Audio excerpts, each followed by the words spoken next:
तो बहुत ज्यादा गर्मी पड़ी है। इतनी कड़ी धूप में काम करना बहुत मुश्किल हो गया है। घर से निकलते ही पसीना बारिश की तरह टपकने लगता है। इतनी भारी गर्मी में तो काम पर भी जाने का मन नहीं करता। न जाने इस साल की गर्मी कैसे कटेगी। चलो अच्छा, मैं काम पर जाता हूँ, वरना सेठ गुस्सा करेंगे। घनश्याम मजदूरी पर चला जाता है। पिंकी और चिंकी एक सरकारी स्कूल में पढ़ते थे। लता पिंकी और चिंकी को स्कूल छोड़कर काम पर चली जाती है। उस बंगले में मालकिन हेमलता और मालिक रामचंद्र अपने 2 बच्चे टीना और शिवम के साथ रहते थे। अरे लता, आ गई तू। अब चल जल्दी से सारे काम निपटा लो। पता है ना शिवम की बर्थडे पार्टी है, तो सारे काम 4 बजे से पहले ही हो जाने चाहिए। और हाँ, इसके बाद तुम घर सजाने में भी मेरी मदद करोगी, ठीक है? ठीक है मालकिन, मैं पहले जाकर घर के सारे काम निपटा लेती हूँ। इसके बाद घर को सजाने में मैं आपकी मदद करूँगी। ऐसे लता घर के सारे काम करने के बाद हेमलता की घर को सजाने में मदद करती है। हेमलता और लता मिलकर पूरे घर को अच्छी तरह से सजा देते हैं। अच्छा मालकिन, मैंने घर के सारे काम निपटा दिए हैं और पार्टी की सारी तैयारी भी हो गई है, तो अब मैं घर जाती हूँ।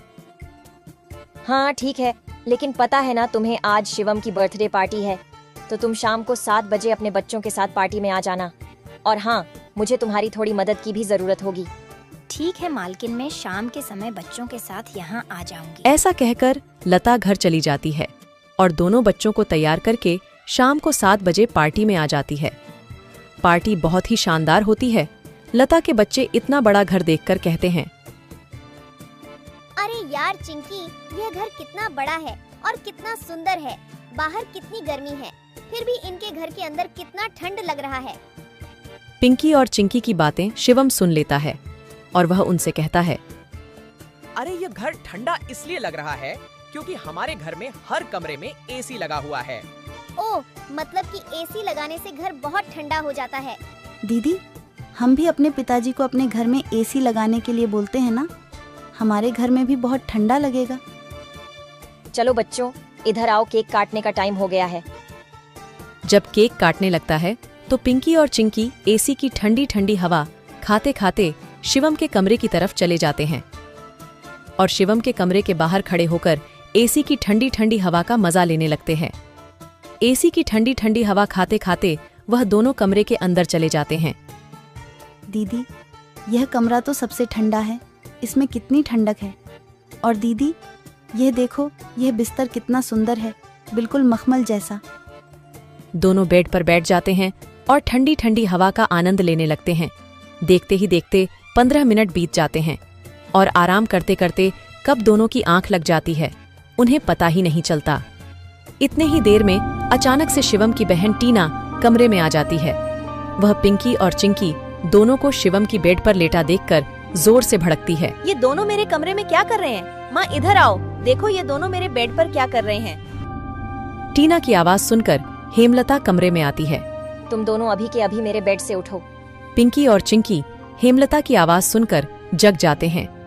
लता भी हेमलता की आवाज सुनकर भागी भागी चली आती है। क्या हुआ मालकिन? आपकी बहुत जोर से नीचे आवाज आ रही थी। क्या हुआ? ये पूछ क्या नहीं हुआ? ये देख नहीं रही तू? तेरे बच्चों ने अपने गंदे मेले बदबूदार कपड़ों से मेरा पूरा बेड गंदा कर दिया। तेरे बच्चों ने एसी देखा नहीं कि सोने चले मेरे बेड पे। हद होती है यार। मैं तो तेरे बच्चों को इसलिए बुलाया था कि इनका भी थोड़ा मन लग जाएगा। इन्होंने कभी ऐसी पार्टी लाइफ में देखी नहीं होगी, ये भी देख लेंगे। पर ये तो अपनी औकात ही भूल गए। ये हमारा घर है, कोई धर्मशाला नहीं कि कोई भी भिखारी हमारे कमरे में आ जाएगा और आकर के सो जाएगा। तू अभी के अभी अपने बच्चों को लेकर निकल यहाँ से। और हाँ, कल से काम पर भी आने की जरूरत नहीं है। मालकिन ऐसा मत करो, मेरी बात तो सुनो। बच्चे नादान हैं। मैं वादा करती हूँ आगे से ऐसा दोबारा नहीं होगा। यह मेरी आखिरी भूल समझकर माफ कर दीजिए मालकिन। मुझे काम से मत निकालिए मालकिन। इस काम के सहारे तो मेरा घर चल रहा है। ये तेरी सर दर्द है। अब तू यहाँ पर काम नहीं कर सकती। अब तू अपने बच्चों को ले और यहाँ से निकाल। हेमलता लता और उसके बच्चों को घर से बाहर निकाल देती है और आगे से काम पर आने को भी मना कर देती है। अब लता के पास कोई काम नहीं था। घर का सारा भार अब घनश्याम के कंधों पर आ गया था। हे भगवान, आज तो खाना बनाने के लिए आटा भी नहीं है। अब मैं आटा कहाँ से लाऊं? मेरे पास तो अब और पैसे भी नहीं है। और जो तनख्वाह घनश्याम जी को मिली थी वह सब घर खर्चे में खत्म हो गए। मेरा क्या है, मैं तो पानी पीकर भी सो जाऊंगी, पर बच्चों को क्या? भूखे पेट इन्हें नींद कैसे आएगी? आ गए आप, घर में राशन खत्म हो गया है। आज खाने में कुछ नहीं बना है। कोई बात नहीं, खाना आज मैं अपने साथ लेकर आया हूँ। सेठ जी के यहाँ पर आज दावत थी तो उन्होंने कुछ खाना बच्चों के लिए भी भिजवा दिया है। ऐसे उस रात तो वह सभी खाना खाकर सो जाते हैं। अगली सुबह लता फिर से अपनी मालकिन हेमलता के घर जाती है और उससे थोड़े पैसे उधार मांगती है। मालकिन, मेरे घर में खाने के लिए एक अनाज का दाना भी नहीं है। कृपया आप मुझे थोड़े से पैसे उधार दे दीजिए। तुझे देने के लिए मेरे पास कोई पैसे वैसे नहीं है। मैंने तुझे पहले ही काम से निकाल दिया था, फिर तेरी यहाँ आने की हिम्मत कैसे हुई? जा निकल यहाँ से, और आइंदा यहाँ पर अपनी शक्ल मत दिखाइयो। हेमलता की कड़वी बातें सुनकर लता घर वापस जाने लगती है। तभी उसे रास्ते में एक पोस्टर दिखाई देता है। उस पोस्टर को देखकर लता वहीं रुक जाती है। पकोड़े बनाने वाले की जरूरत है। अधिक जानकारी के लिए इस दिए गए नंबर पर कॉल करें। पकोड़े बनाने तो मुझे आता है। अगर यहाँ मेरी नौकरी लग जाए तो घर का खर्च चलाने के लिए कुछ पैसे आ जाएंगे। ऐसा सोचकर लता उस पते पर पहुंच जाती है।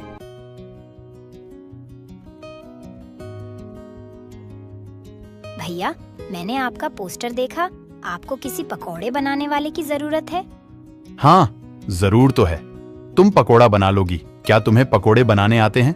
हाँ, सब मुझे कई तरह के पकोड़े बनाने आते हैं, जैसे मिर्च का पकोड़ा, पालक का पकोड़ा, पनीर का पकोड़ा और भी कई प्रकार के पकोड़े मुझे बनाने आते हैं। तो ठीक है, तुम आज से ही काम पर लग सकती हो। ऐसे लता पकोड़े बनाने वाले के साथ काम पर लग जाती है और ग्राहकों को पकोड़े सर्व करने लगती है। ऐसे ही शाम हो जाती है और रमेश के सारे पकोड़े बिक जाते हैं। चलो, आज तो सारे पकोड़े बिक गए। आज तो तुमने पकोड़े सिर्फ सर्वे किए हैं, लेकिन कल से तुम्हें पकोड़े बनाने भी होंगे। हाँ साहब, मैं बहुत ही स्वादिष्ट पकोड़े बनाना जानती हूँ। तो ठीक है, ये लो आज के काम के पैसे। 300 रुपए लेकर लता सबसे पहले राशन की दुकान पर जाती है और वहां से राशन का सामान खरीदकर घर आ जाती है। घर पहुंचकर लता सबसे पहले बच्चों के लिए खाना बनाती है और उनको परोसती है। चिंकी, पिंकी, आ जाओ, खाना खा लो। इतने में घनश्याम भी वहां आ जाता है और लता घनश्याम को अपने नए काम के बारे में बताती है। इस तरह सारे मिलकर खुशी खुशी खाना खाते हैं। अगली सुबह लता बच्चों को स्कूल छोड़कर वापस काम पर चली जाती है। दुकान पर पहुंचकर लता पकोड़े बनाती है। लता के बने हुए पकोड़े ग्राहकों को बहुत पसंद आते हैं। लता के बने हुए पकोड़े खाकर ग्राहक पकोड़े की बहुत तारीफ करते हैं। उनको आज के बनाए हुए पकोड़े कल से भी ज्यादा अच्छे लगे। रमेश भाई, तुम्हारे आज के पकोड़े का तो कोई जवाब ही नहीं। इससे स्वादिष्ट पकोड़े मैंने आज से पहले इस होटल में कभी नहीं खाए। आखिर आज ऐसा क्या मिलाया है इन पकोड़ों में जो इतने स्वादिष्ट बने हैं? आज तो मैं एक और प्लेट खाऊंगा। मेरे लिए एक एक्स्ट्रा प्लेट पकोड़े लगा दो। ऐसे रमेश अपने ग्राहकों के मुंह से पकोड़े की तारीफ को सुनकर लता से कहता है, लता, तुम्हारे हाथ में तो जादू है। तुम्हारे हाथों के बने पकोड़े खाकर ग्राहक एक एक एक्स्ट्रा प्लेट पकोड़े खा रहे हैं। तुमने तो कमाल ही कर दिया। आखिर ऐसा क्या मिलाया है इन पकोड़े में जो ग्राहक इतनी तारीफ कर रहे हैं? साहब जी, कुछ खास नहीं मिलाया है, बस थोड़े से नमक मिर्च मसाले बराबर मात्रा में डाले हैं, बस। ऐसे रमेश के आज के पकोड़े बहुत जल्द ही खत्म हो जाते हैं। आज तो पकोड़े बहुत जल्द ही खत्म हो गए। कल से हमें और ज्यादा से ज्यादा पकोड़े बनाने होंगे। और हाँ, अब हमारी पकौड़ों की सेल और ज्यादा अच्छी होने लगी है, इसलिए कल मैं दुकान में एसी लगवा रहा हूँ। इससे ग्राहक भी एसी की ठंडी ठंडी हवा में पकोड़ों का मजा लेंगे और हमारे पकोड़े की सेल और ज्यादा बढ़ेगी। तुम क्या कहती हो? साहब, विचार तो बहुत अच्छा है। अगले दिन रमेश अपनी दुकान में एसी लगवा लेता है और जैसा उसने सोचा था वैसा ही हुआ। एसी लगने के बाद रमेश के दुकान पर ग्राहकों की संख्या बढ़ जाती है। ग्राहक ठंडी ठंडी हवा में बैठकर पकोड़े खाने का आनंद उठाते हैं। ऐसे रमेश के आज भी सारे पकोड़े बहुत जल्द ही बिक जाते हैं। शाम के समय जब लता घर वापस आती है और वह चिंकी और पिंकी को आपस में बातें करते हुए सुनती है।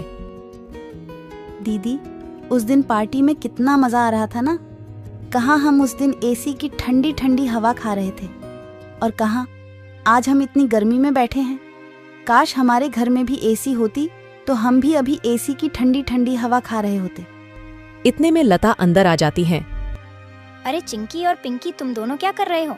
तुम दोनों ने अपने स्कूल का होमवर्क किया? चलो जल्दी से अपना अपना होमवर्क कर लो। मैं खाना बनाने जा रही हूँ, इसके बाद खाना खाकर जल्दी सो जाना। कल तुम्हें सुबह उठकर स्कूल भी तो जाना है ना। ठीक है माँ, हम स्कूल का काम करके आते हैं। ऐसे दिन बीतते जाते हैं और लता के हालात पहले से ठीक होते जाते हैं। ऐसे ही एक दिन सुबह लता काम पर जा रही होती है, तभी उसे भंगार की एक दुकान दिखती है। उसे दुकान पर कई सारे सामान थे, जैसे कूलर, पंखा, फ्रिज, एसी इत्यादि। लता का ध्यान उस दुकान में रखे पुराने एसी की तरफ जाता है। वह उसे बहुत पसंद आता है। वह उस दुकानदार से बोलती है, भैया ये एसी का क्या दाम है? मात्र 10,000 रुपए की है। 10,000? ये तो बहुत ज्यादा है। ज्यादा नहीं, ये तो बहुत कम है। ये सेकंड हैंड एसी है। अगर नई एसी खरीदने जाओगी तो 30,000 से कम की नहीं आएगी। अच्छा ठीक है, पर ये सही से तो चलती है ना? हाँ, बिल्कुल सही से चलती है। अगर 6 महीने से पहले ये एसी बंद हो जाती है तो इसकी सारी रिपेयरिंग की सर्विस बिल्कुल फ्री होगी। ठीक है, लेकिन इसका सही सही दाम लगाओ। मैं इसके 8,000 दूंगी। अगर तुम्हें देनी है तो मुझे ये ऐसी 8,000 में दे दो। ठीक है, बताओ कहाँ लगानी है। लता उस आदमी को अपने घर लेकर आती है। वह आदमी लता के घर पहुंचकर एसी को लगा देता है। एसी चालू करते ही ठंडी ठंडी हवा घर में फैलने लगती है। बच्चे भी इस ठंडी ठंडी हवा का मजा उठाते हैं। वह दीदी, क्या मजा आ रहा है। ऐसी की ठंडी ठंडी हवा, ऐसा लग रहा है जैसे बर्फ की चादर ओढ़ ली है हमने।